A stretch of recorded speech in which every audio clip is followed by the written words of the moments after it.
Welcome everybody, it's back. We built this 6-7 months ago, maybe, something like that. This is a Z31 300ZX. Originally came in here for us to do a turbo upgrade and engine build on the stock engine and drivetrain. We found that his stock engine was junk. The bores were all messed up. Instead of finding a replacement one for those, we decided to just put a 350Z drivetrain in it. Customer provided the drivetrain. It came out of a crashed 350Z with almost 200,000 miles on it.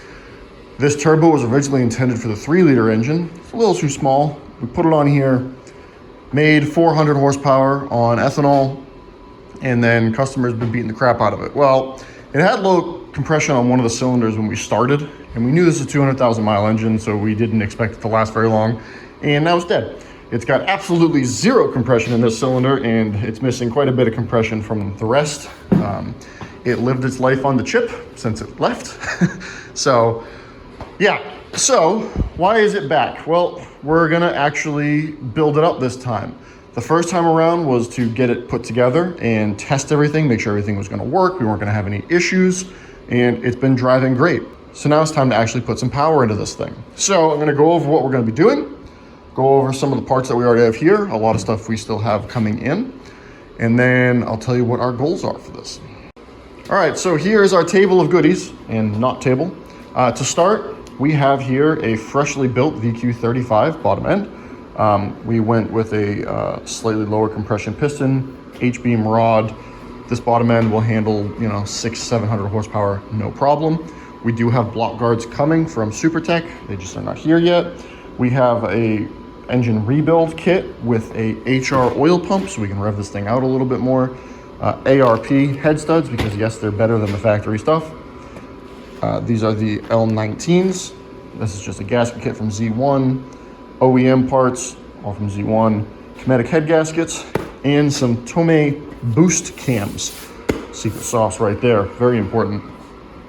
So that's what we're doing as far as engine upgrades go. We're not upgrading the valve springs. There's no need to, we're not gonna be running that high. We just wanna get a couple hundred more RPM out of it safely, which is what that oil pump's for. So that's what's going in it engine-wise. And then far as in the car, we're retaining the Hall Tech and everything on there. We're gonna be adding a few more sensors so we have a bit more data for the higher power that we're gonna be running. So it's just a back pressure sensor, a crankcase pressure sensor, coolant pressure sensor, pre-intercooler temperature sensor, and things like that. Everything hardware-wise is gonna stay the same except for the turbocharger.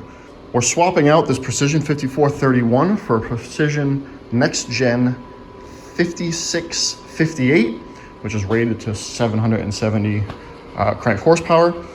This 5431 is just maxed out. It's just completely maxed out, way undersized. This thing had great low and mid-range torque, but it just fell off on the top.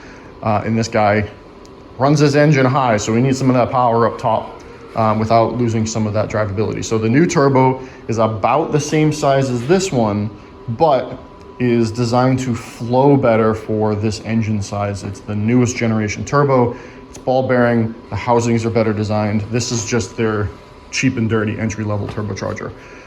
So we're gonna be swapping that out, and when we do that, we'll have to just make some slight modifications to the downpipe and to here. We are not going any bigger than the 2.5-inch exhaust that we have on here. That should be plenty for what we're doing. If we see that we're having some sort of back pressure issue, we can put a dump pipe in there and help that. That's easy enough to do. But everything else is staying the same intercooler, heat exchanger, pumps, all that stuff. It's just gonna be the engine. We also have a brand new, well, I should say rebuilt transmission to put in here. If you watch our last videos, you'll know I mentioned that the transmission has some issues, but 200,000 miles, that is to be expected. We're also probably gonna be doing a upgraded fuel pump, just because the pump that's in there, I guess, is having some issues. The customer had installed that. We're gonna upgrade that. We'll run larger fresh wiring to that. I'm probably gonna have to upgrade the size of the line feeding the fuel pressure regulator just to support the amount of power we're making. That's another thing we're gonna be doing, is swapping out from this mechanical pressure gauge to an actual pressure sensor that the hull tech is going to be able to monitor, so we can watch our fuel pressure while we're in the car instead of hoping we have fuel pressure. So that's everything that's going on.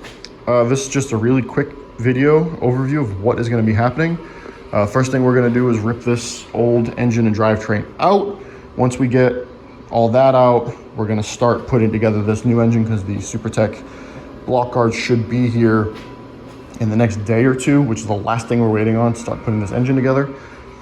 And then it's just a matter of putting everything back in, turbo, put the sensors on.